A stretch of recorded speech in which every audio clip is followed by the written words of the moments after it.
عليكم ورحمة الله. الحمد لله الصلاة والسلام على أشرف المرسلين وعلى آله وصحبه أجمعين أما بعد. ആദരവും ബഹുമാനവും നിറഞ്ഞ ഉസ്താദ്മാരെ, വിദ്യാർത്ഥികളെ, ശ്രോതാക്കളെ, സഹോദരികളായ ഈ സുന്ദരവേദിയിൽ ഖുർആൻ മനുഷ്യകുലത്തിൽ വഴികാട്ടി എന്ന മഹാനീയ ശീർഷകത്തിൽ നിങ്ങളോട് സംവദിക്കലാണ് എൻ്റെ ആദ്യ ലക്ഷ്യം. അതിനായി ഈ സ്റ്റേജിൽ അധികരിച്ച് സംസാരിക്കാൻ അവസരം നൽകിയ എൻ്റെ സൃഷ്ടാവിനെ ഞാൻ ആദ്യമായി സ്തുതിക്കുന്നു. അൽഹംദുലില്ലാഹ് അൽഹംദുലില്ലാഹ് അലാ കുല്ലി ഹാൽ. കാലാവർത്തിയും കാലാതീതവുമായ ഒരു ക്രിസ്തത്തിന്റെ വ്യക്തങ്ങളും അനുയായികളുമാണല്ലോ നാം. കേവലമായ മനുഷ്യന്റെ ബുദ്ധിക്കും നാമം മാത്രമായ അതിനപ്പുറം അത്ഭുതം സംസാരിച്ച ഖുർആൻ എന്ന മഹത്തായ ഗ്രന്ഥത്തിൽ ചർച്ചകളും സർഗവാലികളും സർവജലീലവും ആണ് എന്ന് ഞാൻ മനസ്സിലാക്കുന്നു.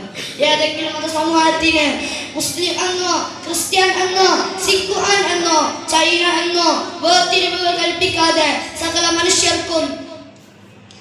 മനുഷ്യർക്കും സമസ്ത കാലത്തും സന്മാർഗമാണ് എന്ന് ആ മഹത്തായ ഖുർആൻ സ്വയം സാക്ഷ്യമാക്കുന്നു. പ്രിയപ്പെട്ട സുഹൃത്തുക്കളെ, എന്നോടാണ് ഖുർആൻ സംസാരിക്കുന്നത്. ഇവിടെ ഇരിക്കുന്ന ഓരോരുത്തരോടും ആ മഹത്തായ ഖുർആൻ സമ്മതിക്കുകയാണ്. ഓ മനുഷ്യകളെ, യാ അയ്യുഹന്നാസ് എന്നുള്ള സംബോധന രീതി ഖുർആൻ പ്രയോഗിച്ചത് 20 തവണയാണ്. മനുഷ്യകുലത്തെ മുഴുവൻ അഭിസംബോധന ചെയ്ത് എടുക്കുക എന്നതാണ് ഖുർആനിന്റെ ലക്ഷ്യം. മറിച്ച് ധാർമ്മികമായി സമ്പന്നത പാലിച്ച ഉത്തമ സമൂഹത്തെ സൃഷ്ടിച്ചെടുക്കുക എന്നതാണ് ഖുർആനിന്റെ ലക്ഷ്യം. ബിസ്മില്ലാഹിർ റഹ്മാനിർ റഹീം. അന്നഹു മൻ ഖതല നഫ്സൻ ബിഗൈരി നഫ്സിൻ ഔ ഫസാദിൻ ഫിൽ അർദ് ഫകഅന്നമാ ഖതല അന്നാസ ജമീഅൻ.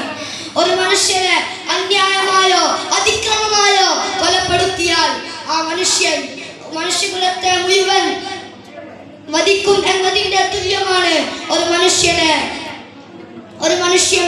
മനുഷ്യനെ പുനർനിർമ്മാണത്തിലേക്ക് അവസരം നൽകുക എന്നത്.